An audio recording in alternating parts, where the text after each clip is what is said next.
Hello friends, आज मैं आपको 4 टक्स ब्लाउज की स्टिचिंग बताऊंगी। आप मुझे बताना कमेंट्स करके कि इस ब्लाउज की स्टिचिंग आपको समझ में आई कि नहीं। 4 टक्स ब्लाउज में कैसे टक्स लगाए जाते हैं, कैसे बनाया जाता है, आज मैं ये सब आपको समझाऊंगी। तो स्टार्ट करते हैं अपन वीडियो।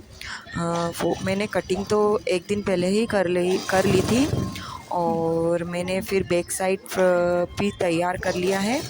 फ्रंट और फ्रंट पल्ला में मैं अस्तर स्टिचिंग कर रही हूँ और फिर मैं इसमें आपको टक्स लगाना बताऊंगी कि जो शोल्डर होता है उस शोल्डर के बेस सेंटर से अपन 9 इंच का टक्स लगाते हैं और उस टक्स के हिसाब से अपन चारों टक्स के निशान लगाते हैं, जो कि सभी के बीच की दूरी 1.5 इंच होती है।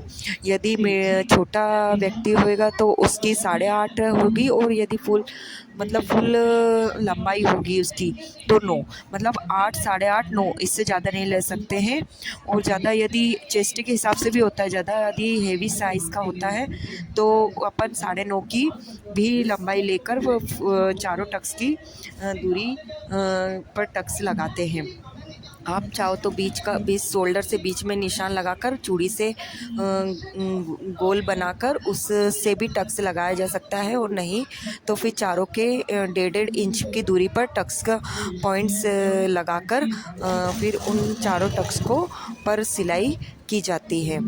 तो फिर मैंने चारों टक्स की सिलाई लगा दी है, और चारों टक्स की सिलाई लगाने के बाद मैंने दोनों पल्लों को मतलब इसी तरह से कर लिया है। यदि आपको नहीं समझ में आए तो आप मुझे कमेंट्स करके बताना। आप लोग मुझे बताते ही नहीं हो तो मुझे कैसे मालूम पड़ेगा कि मेरा बताया आपको समझ में आ रहा है कि नहीं। तो मैंने ये चारों टक्स लगा लिए हैं, कंप्लीट कर लिया है, और फिर मैं ऐसे ही बेल्ट को भी अस्तर पर जोड़ लूँगी। तो दोनों बेल्ट को मैंने अस्तर से सिलाई कर लिए है। यदि आपको सिलाई में दिक्कत होती है तो आप पिन लगाकर भी कर सकते हो, या फिर कच्ची सिलाई भी, जैसा आपको ठीक लगे वैसा आप अस्तर पर पिन या कच्ची सिलाई लगाकर। मैं तो डायरेक्ट कटिंग करके मशीन से ही सिलाई लगा लेती हूँ, उसके बाद सारों पल्लों को जोड़ देती हूँ। फिर मैंने आगे के पल्ले में टक्स लगा लिया है और अब मैं बेल्ट जोड़ रही हूँ। बेल्ट जोड़ने के बाद और हर सिलाई पे ना कम से कम 2 डबल सिलाई लगाना, ताकि वो पक्की सिलाई रहे तो निकले नहीं, क्योंकि कुछ अस्तर निकल भी जाते हैं। और फिर इसी हिसाब से मैं बेल्ट जोड़ लिया मैंने, और ये पीछे का पल्ला तो मैंने कंप्लीट कर लिया था। यदि फिर भी आपको नहीं समझ में आता तो मैं आपको स्टार्ट से भी कटिंग और सिलाई बता दूँगी। बैक साइड का पल्ला मैंने पहले से ही लगा लिया था। अब मैं आपको गले पे पट्टी लगाना बताऊंगी। यदि किसी को पाइपिंग लगाना है, ये कस्टमर के अपनी इच्छा अनुसार है। यदि वो बोलता है कि हमें गले पर पट्टी लगानी है तो मैं गले पे पट्टी लगाती हूँ। यदि वो पाइपिंग का बोलता है तो मुझे पाइपिंग लगाना पड़ती है, तो मैं गले में पट्टी लगा रही हूँ। पट्टी लगाने पे एक चीज़ ज़रूर ध्यान रखना कि जो गोलाई की जगह है वहाँ पे एक आध छोटा छोटा सल दे देना। सल देने के बाद वहाँ पर कट लगा देना थोड़ी थोड़ी दूरी से। इससे क्या सल नहीं आते हैं, और गोलाई में सिलाई लगाने पर भी फिनिशिंग रहती है। तो मैंने क्या करा कि मैंने पट्टी जोड़ दी है, और मैं उसका जो एक्स्ट्रा वेस्ट कपड़ा है उसको मैंने कटिंग कर दी है, और थोड़ी थोड़ी दूरी पर कट लगा लिया है। कट लगाने के बाद मैं फिर उस पर से जो अपनी पट्टी लगाई है उसके ऊपर से एक सिलाई लगाकर फिर उसको अंदर की तरफ अपन मोड़ देंगे, और मोड़ने के बाद एक घोड़े की सिलाई लगा लेंगे। यदि आपको डबल लगानी है तो आप एक किनारे से और एक थोड़ी सी दूरी पर भी लगा सकते हैं। मैंने थोड़ी दूरी पर लगाई है, तो फिर मैंने वो थोड़ी दूरी पर दोनों गले की आगे के फ्रंट गले पर इस तरीके से ही पट्टी लगा दी है। यदि आपको नहीं समझ में आता है तो आप मुझे बताना कि मेरी पट्टी लगाने का तरीका आपको समझ में आया कि नहीं। फिर मैंने दोनों पल्ले तैयार कर लिए हैं, दोनों पल्ले तैयार कर लिए हैं, और फिर अब मैं दोनों शोल्डर को जोड़ लूँगी पीछे के पल्ले से। पीछे के पल्ले से मैं दोनों शोल्डर को जोड़ लूँगी, और फिर जोड़ने के बाद इसकी साइड फिटिंग लगाएंगे। साइड फिटिंग लगाने पर मैं क्या करती हूँ सॉरी, मुझे खांसी भी, सर्दी खांसी हो रही है, इसके कारण मुझे खांसी चल रही है। और फिर सिलाई लगाने के बाद इसका वेस्ट कपड़ा काटने के बाद, जिसे बोला जाता है गुम सिलाई, गुम सिलाई गुम सिलाई करने के बाद फिर इसको अंदर अंदर की सिलाई लगाई जाती है। अंदर की सिलाई लगाने के बाद फिर है ना, इसको अपन अंदर की सिलाई लगाने के बाद एक सिलाई लगा दिया, फिर कमर का निशान लगा देंगे।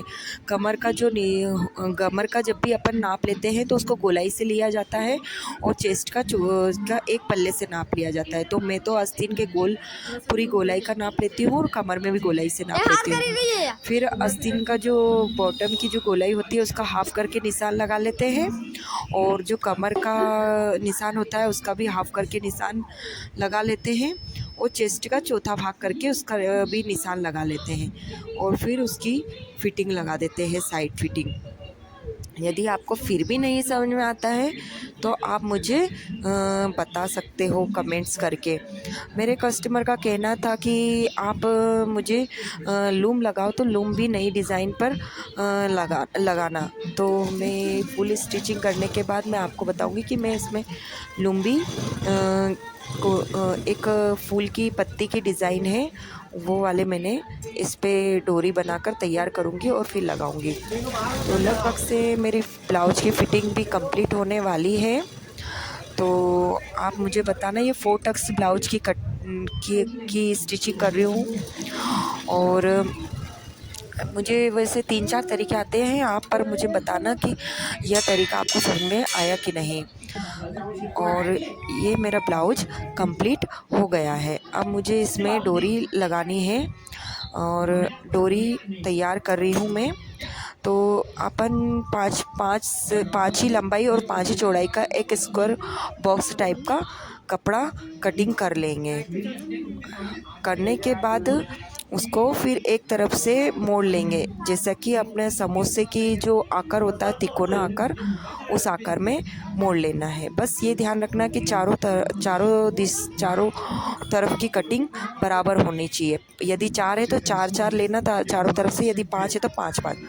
और बीच में समोसा टाइप का उसको एक साइड से मोड़ के, एक कोने से दूसरे कोने पर मोड़ के, फिर दूसरा कोने का जो पल्ला है वो भी पकड़ के मोड़ना, फिर दूसरी तरफ का भी कोना पकड़ के मोड़ना। तो वो फिर एक स्क्वायर बॉक्स बन जाएगा, और उसको तिकोना मोड़कर एक केप टाइप का जो होती है, केप अपनी बर्थडे केप होती है, कोन टाइप में कहा जाता है, वैसे मोड़कर एक उस पर फिर सिलाई लगा लेना। तो ये आपका पत्ती टाइप का, गुलाब की जो पत्ती होती है वाली डिज़ाइन की डोरी तैयार हो जाएगी। तो मतलब कि मेरा ब्लाउज कंप्लीट हो गया है, और ये ब्लाउज में मैंने डोरी भी लगा दी है। बाय।